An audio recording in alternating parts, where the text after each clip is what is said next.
Tyus, Georgia. Majhna tiha vasica, skrita med nežnimi griči in dolgimi vijugastimi cestami, ki se zjutraj kopajo v megli. Tu se poznajo vsi in skrivnosti so redke. A tisto četrtkovo jutro 20. februarja 2025 je ena skrivnost eksplodirala. V hiši na Tyus Road so odjeknili streli. Nihče v soseski jih ni slišal.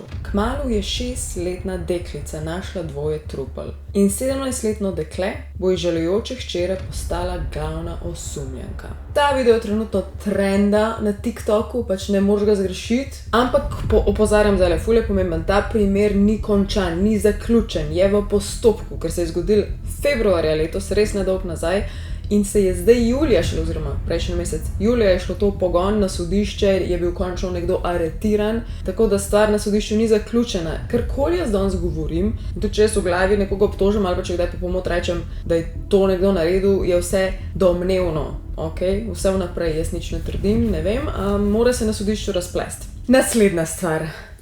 Veste, da sodelujem v Svetu užitka in Svet užitka očitno dela nekaj prav, ker je zdaj odprl svojo tretjo trgovino. In v vseh treh, tudi fizičnih trgovinah, seveda večinoma vsi kupujete online, ker še bolj inkognito in ti ni treba tja in samo vidiš in klikneš in ti na dom pride v taki zakamuflirani kartli. Posod je koda, alenka 15 stvari, ki so že znižene in alenka 10 na stvari, ki niso znižene. Tudi v fizičnih trgovinah. Prva se nahaja v Kranju, ful blizu mene, vsak dan grem ven, ko grem v fitness in sicer tam, ki je tudi Eurospin, ne vem, če veste. Druga trgovina se že nekaj časa nahajala v BTC-ju, tam sem bila zdaj že tretjič, se mi zdi, ful tako simpatično se mi zdi, da tako po veličini največja. In zdaj tretja je pa ful lepa, se je pa dobesedno v torek odprla na Rudniku, tako da je res cel območje pokrit, pejte kdaj pogledat, ljudje so skozi not, ne boste sami, ne bo akord, res pač amazing stvari imajo, sem zadnjič pregledala. Se boste videli malo na posnetkih. V glavnem, zdaj gremo pa v ta današnji true crime. Tyus je res tak majhen kraj in na zemljevidu bi ga hitro lahko spregledal, ali pa bi mogel na mapsih full zoomat, da ga sploh vidiš. Nekaj križišč, nekaj cest, velik travnikov, precej narave, tudi ta hiša, o katerem bom danes govoril, v kateri se izlučim zgodbo, je tista tipična taka sivkasto lesena, predvsem, take šibke hiše imajo vsi, pa bela ograjica, pa dovoz makedamski in potem dvorišče zadaj se zliva naprej v gozd, kot da te otroci tam, kakorkoli že, se je žalostno vse zaključilo, so pač imeli prijetno okolje, mirno je, nič takega se ne dogaja načeloma. Stari hrasti stojijo v teh ulicah, tako kot eni čuvaji teh hiš, v glavnem lepa okolica. In nedalj stran je tudi cerkev, ki je v bistvu za to zgodbo precej pomembna, namreč te dva starša, ki sta bila tudi umorjena potem v tej zgodbi, Kristin in Brock, sta zadnja leta postala ekstremno verna in sta redno hodila v cerkev vsako nedeljo, brala Biblijo in se pač ravnala po svetem pismu. Njim tej celi družini je bilo to vsaj nazvan zelo pomembno. V tej hiši torej imamo Kristin Brock in pa James Brock. Kasneje bomo za njega tudi govorili, da je Jamie, ker so ga najbližje klicali Jamie. In pa Jaylin je bila majhna punčka, stara 6 let, in pa 17-letna Sarah Grace Patrick. Navzven so bili precej idilična družina. Veliko so objavljali tudi slik. Kasneje po zgodbi boste videli, da so nasploh veliko objavljali. Sploh na Facebook, recimo James in pa Kristin, in pa potem Sarah, res ogromno na TikTok. Ta stvar se ves čas prepleta v tej zgodbi. Pomembno pri Jamesu je mogoče to, da je imel zdravstvene težave. Zanj je bil napovedan, da bo imel heart transplant, dejansko operacijo srca, oziroma je rabil pač donatorja za srce. In je tudi že bil hospitaliziran leta 2021. To pa je pomembno zaradi tega, ker takrat so imeli nek družinski beef. Kot sem rekla, oni so ogromno objavljali, ful tako ekstremno velik, in ker je bila ena taka zdravstveno povezana stvar, so ljudje tudi precej spremljali in takrat sta se kregala med sabo žena, torej Kristin, in pa sestra od Jamesa. In sestra od Jamesa je ves čas takrat zamerjala Kristin, da ko se zbudi iz kome, bo zelo jezen na njih. Ves čas je bil ta beef, ko se zbudi, boste videli, koliko bo jezen, koliko vam bo zameril, noben ne ve točno kaj, ampak oni so se to kar online med sabo malo kregali. Tako da kot so bili naven zelo urejeni in simpatična in lušna družina, je vzad nekaj čudnega se kuhali, če mene vprašaš. In tudi, če se prav spomnim informacije, sta v preteklosti imela James in pa Kristin neke težave tudi z drogami in sta zato potem tako aktivno prestopila na to stran Biblije in Svetega pisma in kar naenkrat postala nasprotje od tega in verjetno zraven potegnila tudi otroke, se pravi Jaylin in Sarah Grace sta mogle pač tudi biti del tega, ker sta bile del te družine. Zdaj pa še tako, da razložim. James in Kristin imata 3 otroke. Od Kirsten sta v bistvu Sarah Grace in še en sin, ki ga v tej zgodbi ni kaj dosti vpletenega, ker je bil, hvala Bogu, za časa teh umorov pri očetu. Torej, ta prav oče od Sarah Grace je bil Doniel, ne Daniel, ampak Doniel. Potem pa ta Jaylin, ta mala punčka, je bila pa edin res otrok prav od Jamesa in Kirsten. Ok. Četrtek, 20. februar 2025 se je začel kot vsak drug zimski dan v Georgiji. Zrak je bil hladen, nebo je bilo oblačno, sonce je komaj kaj prodiralo skozi sive oblake, meglica pa je še visela nad polji. V hišovi Brockovih je bilo mirno, čisto normalno, in spali so takrat noter 4 ljudje. Brockova zakonca, torej Jamie in pa Kirsten, ona dva na tej točki sta poročena 10 let, spita v svoji spalnici, hiša je majhna, kot verjetno vidite iz slik, ni neka greščina, in zraven potem par vrat preč spita tudi v nasprotnih sobah spita Sarah Grace in pa Jaylin. Jaylin, 6-letna deklica, je bila tista, ki se je prva zbudila, v pižamci odpeketala do vrat valjda atija in mamice, in prišla noter in one dva sta bila pač nepremična, ležala naj bi pod rjuho in tudi rjuhe naj bi bile takrat že krvave. Punčka je šla do roke od mamice, ki je pač visela dol iz te odeje, in jo potipala in je bila pač hladna, trdna, v glavnem ustrašila se je, začutila, da nekaj ni okej, je stekla valjda k starejši sestrici, jo zbudila in pač rekla, da nekaj ni okej, ni razumela, kaj se dogaja, in takrat je potem Sarah Grace klicala policijo. Njen klic potem po poročilih naj bi bil precej tak zbran, miren, ne toliko paničen, kot bi pričakoval nekdo od otroka, ki je izgubil svoja starša. Na tej točki samo pozorim, obviously, Jaylin je na tej točki izgubila očeta in mamo, oba.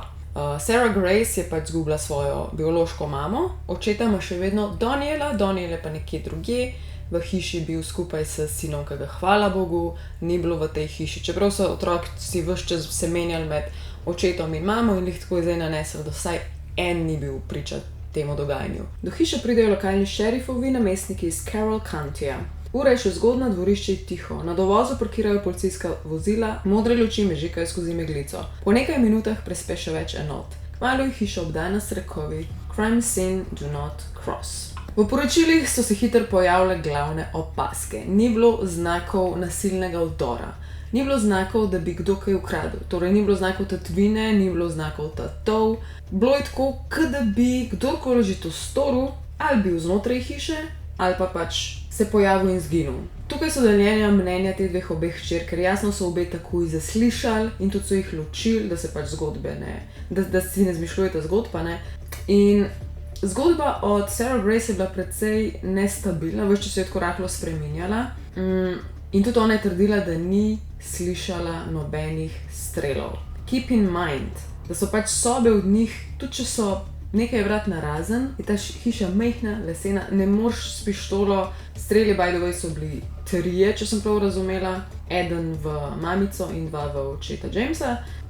In da to one, da ne bi slišali, je precej nenavadno. In tudi zgodba tukaj se že razdeli precej hitro na teh zaslišanjih, da Sarah Grace trdi, da ni slišala nič, medtem ko ta mala punčka slišala, povedala je policiji, da je slišala stvari. Pa še ena stvar je tukaj, zato sem prej omenjala to operacijo srca. On je ves čas imel na sebi tisto mašino, da mu meri bitje in delovanje srca, če je vse ok, in ta stvar, ta naprava ima tudi alarme. In ti alarmi so sprožijo, če srce neha biti, ali pa da pade v neko tisto aritmijo, da pač vidijo, da nekaj ne štima, da rab pomoč, zdravniško, tralala, ta stvar ves čas piska. In od te smrti naprej je mogel ta aparat ves čas piskati, tako da ni šlo samo za strele, ki jih obviously bi mogel slišati, ampak tudi za to napravo, ta alarm, ki ga ne moreš preslišati. Z namenom je glasen, da se pač situacijo rešuje. Tako da te podrobnosti, ki so policaji takoj na začetku videli, da ne štimajo, so hitro njihovo pozornost usmerile k starejši hčeri, zato ker ona dva sta bila itak mrtva.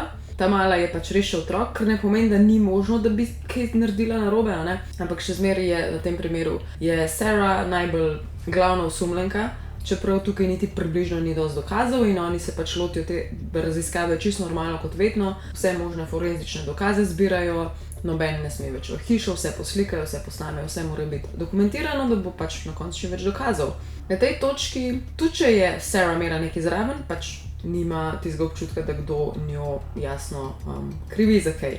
In tudi bilo je videno hitro iz dokazov oziroma iz mesta zločina, da kdorkoli je že streljal, je streljal od zelo blizu in glede na to, da tudi sosedi in noben drug ni slišal kakšnih krikov, prepirov, dretja, panike, so sklepali, da je velika verjetnost, da kdorkoli je že pač streljal, sta ga žrtvi poznala, ne, ker se zbudiš recimo, ali pa ko enega ustreli, se drug zbudi in pač ne vpije na pomoč, ampak verjetno je samo v šoku, ne. Vsi veste, kam pes taco moli in tudi naprej bo ta zgodba to šla, glavna osumljenka obviously je Sarah Grace.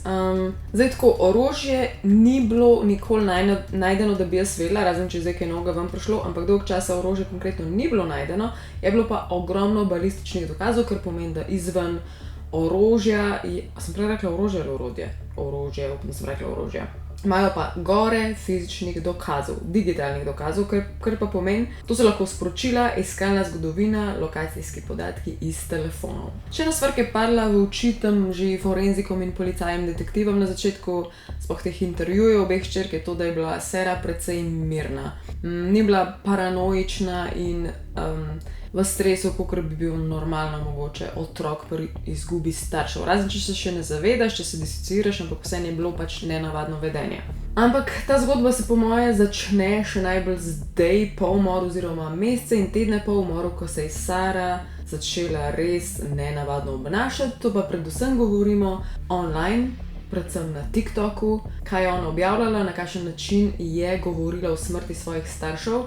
Bomo šli čez vse to, ampak čeprav mi zdaj imamo to občutek, ok, ona je kriva, ona je pač glavna osumljenka z razlogom, tralala.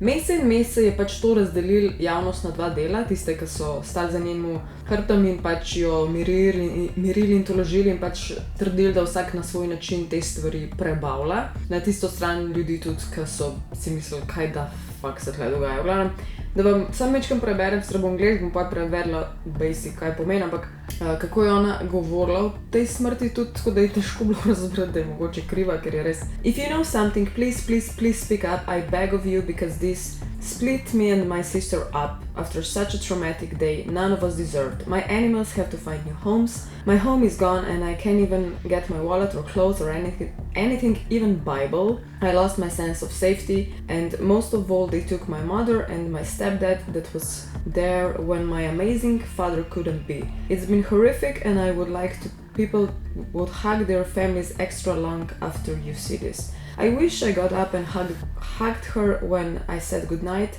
You never know how much you regret not doing it until it's too late. I pray for whoever did this, but this was not right and I need answers why. But until then, I'ma put my trust in God to take care of them in heaven and watch over me and my loved ones. Bla bla bla. To je še dosti daljši zapis, ampak na ta način je ona govorila, čeprav recimo, da imamo zdaj v mislih, da je bila tudi morilka. Že nekaj tednov po smrti staršev je ona postala zelo aktivna na TikToku. Objavljala je videe, ki so se ves čas vrteli okrog smrti njenih staršev. Če greste zdaj na ta TikTok, še vedno obstaja, je neskončno posnetkov, kjer ona na polno joka in nekakšno dramatično glasbo v zadju, kakšne verze o izgubi in predvsem trende, lip-synkanje trende. V smislu, objavila je tako rafal oziroma carousel po fotografiji, ki sta skupaj gor James in Kirsten in napisala ga recimo A year from now we would find them wrongfully shot dead.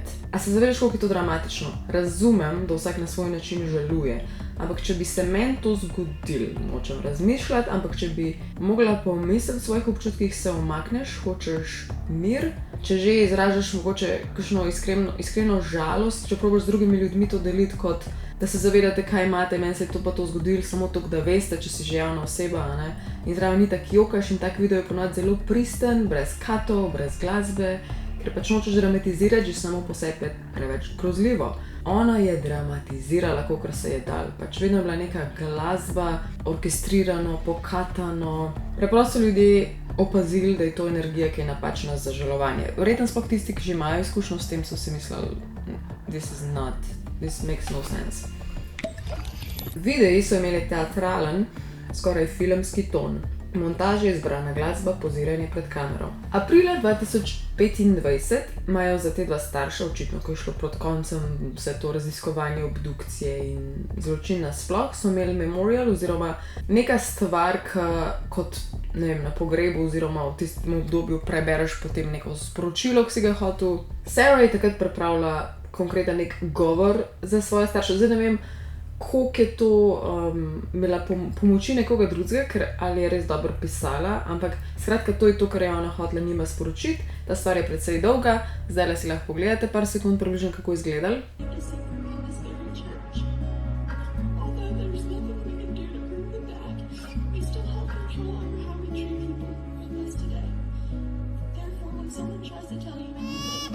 Kot slišite, ona sicer ima pogum, šla je na oder pred mikrofon, ampak govori takmu zelo bogmu tresočmu glasem in pa ves čas se sliši, kot da bi bila v joku, ampak določeni ljudje so izpostavili, ena ženska posebej, ki je imela tudi en podcast potem in je bila tam v prvi vrsti, je izpostavila, da ni bilo ene solze. To se pogosto zgodi, ko nekdo hoče zaigrati jok in ful nenavadno izpade, ampak solz ni in če ni solz, načeloma jok ni pristen. V glavnem ljudje so to eni opazili, spet drugi so verjetno jokali zraven, ker so pač bili prepričani, da je to samo punčka, ki je izgubila starše. Na eni točki je pa tudi Sarah Grace rekla I'm sorry, zdaj ne vem, čisto na koncu ali kdaj. In ljudje so si to tudi ful zapomnili in policija je tudi rekla, da je to zanimiva izbira besed, ker zakaj bi rekla sorry, zakaj bi se opravičevala, če je nekdo drug je pač kruto umoril starše, ne? Njen oče, biološki Daniel, je rekel, da tle res nima smisla v to preglobok brati, zaradi tega, ker je baje Sarah ves čas govorila sorry, tako kot mašilo, veš, kot Angleži za vsako stvar, sorry. On je rekel, da če bi njej nekdo plunil v obraz, bi ona rekla sorry. Oboje je možno, da ji bilo žal ali pa da je pač preprosto res skozi govori to, kaj eno mašilo. In ta njena teatralnost na TikToku se je začela malo stopnjevati tudi v smislu, da je začela objavljati tudi kakšne slike, ne moram reči zločina, ampak svoje hiše, kot lejte, kaj se dogaja, ker je bilo recimo vse možno pohištvo, je bilo izven te njihove hiše, ona je itak stanovala pri očetu, in je hodila pokazati to kot stališča raziskovanja zločina, tudi koliko se dogaja in kakšen razsul je to in da ona ne more domov in koliko je pač vse grozno. In ta stvar se je počasi potem prelevila v najbolj čudno lastnost tega celega verjetno umora in sicer to, da je Sarah Grace Patrick dobesedno posegla ven in želela v stik z drugimi true crime ustvarjalci. Torej ljudmi, valjda v Ameriki, pa veliko večji od mene, ki se ukvarjajo z isto stvarjo kot jaz, in je od njih želela, da pokrijejo njen primer. Bilo jih je več, ampak prva, kateri je pač pisala v DM-e, prav tukaj bo screenshot, upam, da ga z editorjem najdeva. In je bila to ženska, true crime ustvarjalka, allegedly reportedly. Najprej je napisala Search up Brock case, kasneje je tudi ta allegedly reportedly ženska zvedela, da je pač ona dejansko hčerka in da je bila v tej hiši in da je 6-letna punčka najdla pač te dva ubita človeka. Ampak potem je isto Sarah dodala It will be a really big hit. Kao, pokrita primer, ful bo velik hit. Kdo govori o smrti svojih staršev, kot da bo to hit ali pa da bo šlo viralno? Edini delček, da bi jaz to razumela, bi bilo z vidika, da je tako jezna ali pa v šoku ali pa psihično zbegana, da pač vse, kar si želi, je pozornost na tem, da bi prišla hitreje do morilca. Ško mislim, pa še to mi ni smiselno, res ne, pač res čuden. In ta ustvarjalka, jaz pa njo razumem z vidika, tudi že ko je izvedela, da je njej dejansko pisala hčerka od te dveh ljudi, ki sta bila umorjena, se ni zdelo to tako čuden. Ja, je nenavadno, ampak še vedno, sorry Gen Z-jevci, pa Gen Alpha, ampak vi mlajši ste res toliko odraščali na telefonu, da mogoče malo zgubite percepcijo, koliko so kakšne stvari weird in socialno awkward, res.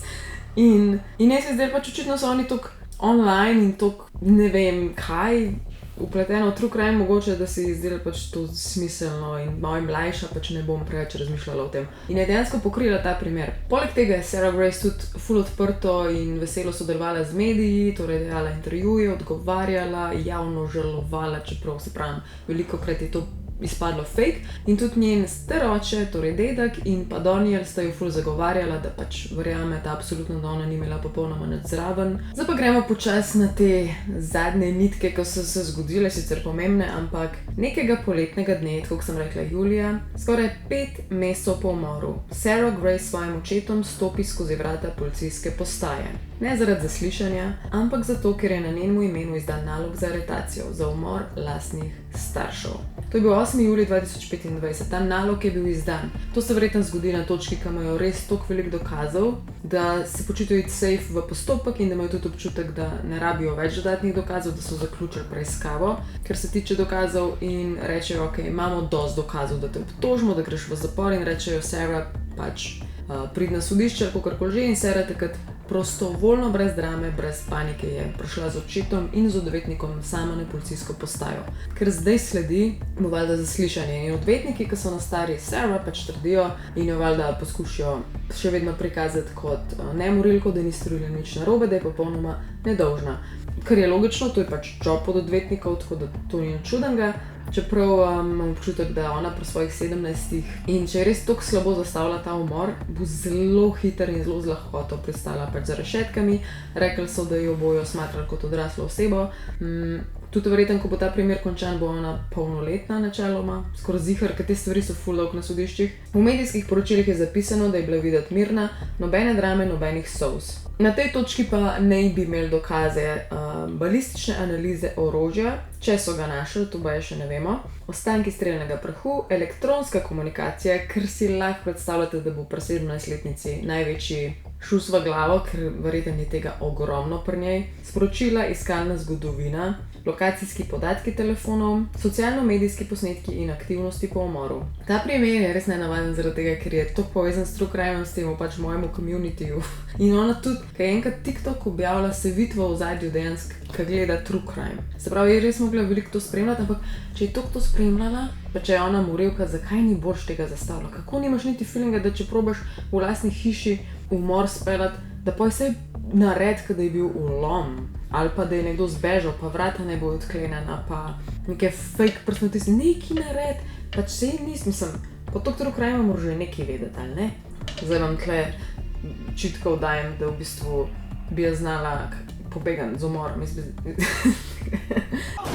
Aha, gremo še psihološko razdelati, kaj bi lahko vse njej špilali v glavi. Zato, ker pravim, frendi so jo sicer opisali kot bolj green flag žensko, ki je bila prva vedno zraven, ki je pomagala komurkoli, če je bil žalosten, če je jokal, je ona prva prišla to lažati. Je imela pa tudi obratne momente, ki je bila nepredvidljiva, vzkipljiva, taka malo obratno od tega, da je bila najbolj prijazna. Tako da nam rekla bipolarna, ne moram kaj takega trditi, ampak to zveni tako nepredvidljivo. Kaj da bi z dvojčkam dejto, dvojčki so tako nepredvidljivi. Ok, prva teorija je disociacija po travmi, to je ono, ki vsi zdaj uporabljajo, sploh zdaj na Love Island je bilo kao, oh, she's dissociating, ki je nekaj tako traumatično in stresno, da v bistvu ti sam še tako, odplavaš v bistvu, lažje, kot se soočati z dejstvi. Torej, deluje hladno in pretirano racionalno. TikTok objave bi bilo v tem primeru način, kako ostati v stiku z realnostjo. Ne vem, kakšna realnost je to, ampak ok. Druga teorija, da je narcisistična ali manipulativna, oziroma ima elemente tega. To pa predvsem zaradi tega, ker je objavljala v bistvu, hoče zgodbo tako zapeljati, da pač izpade unka ima prav, unka vodi celo stvar. In to je ona delala prek tega, da je objavljala, prek tega, da je hotela prek drugih true crime creatorjev, ki ima ogromno ljudi in gledalcev in pač zgodbo predstaviti po svoje, ne. Tako da to bi imeli ful smisla. In pa tretjič, iskanje podpore v napačnem prostoru. Ker je pač v generaciji, se pravi, ki odrašča na social media, njim je to bolj naravno po moje, kot piti v Zoom pa se pogovarjati in je pač to izbrala za primaren prostor, kjer izraža vse občutke. Trenutni status, torej avgusta 2025, do danes ni sodne obsodbe, Sarah Gray se ostaja obtožena, njeni odvetniki vztrajajo pri njeni nedolžnosti, kot sem rekla. Zdaj pa da zaključimo to situacijo, kaj ti misliš, a imaš kakšne dvome, a misliš, da se lahko zgodba kako obrne, da ona mogoče ni kriva, ali da je delno kriva, lahko bi bila delno kriva, lahko bi nekdo drug prišel, a bi ona samo pač sodelovala. Ne vem, v glavnem, napiš, kaj misliš. Moram zaključiti, ker mi sporoča, da je vlih kar crknilo tole. Upam, da se imate fajn poletje, jaz grem zdajle mečkam še na Hrvaško na Pag. Pa se gledamo po vsej verjetnosti naslednji petek. Pridni boste, radi se imejte, ali je mama out. Bye.